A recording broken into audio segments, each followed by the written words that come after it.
the whole concept of the world is broken, and the idea of not trusting anyone anymore, and kind of like feeling like, we're all divided. It's so crazy, and you want to bring us all together. So I want to ask each of you what the message of the film meant to you personally, but also what the message means, the idea of people are going to see it and what they take from it.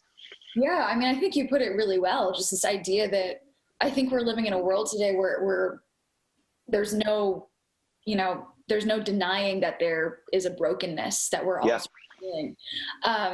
And I think the message of the movie for me, what I want to take away from it and what I hope people take away from it is this idea that even though it feels hopeless sometimes, and even though it feels unfixable, all of these characters, not just Raya, but also Namari and her entire sort of clan, towards the end of the movie, they all really take a step towards risking everything to fight for the idea of something better. They don't even know if that exists, and yet they're still willing to do that. Yeah, I mean, I think to me personally, I think there are certain universal themes that I recognized, from the beginning of the process, and then also seeing the movie recently, like how they're really playing out.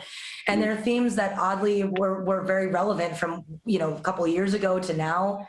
And in that way, it's very universal. And I think that when you're able to kind of get those themes across in the lens of also, this larger culturally significant and kind of representative way, I think that's really special. And keeping with that theme, there's that line about, it may seem impossible, but just taking that first step is really kind of the beginning of it all. If you can take that first step, maybe we can all take that first step and find that journey together. I want to ask each of you, in your careers, when you first started off as actors in Hollywood, is there an element of, looking forward, going, this seems impossible, but let me take this first step and continue? And I'll start with you, Kelly Marie, and I'll end with you, Awkwafina. But what was that first step for you?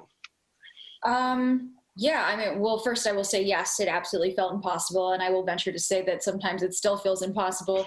But yeah, I think the first step for me was,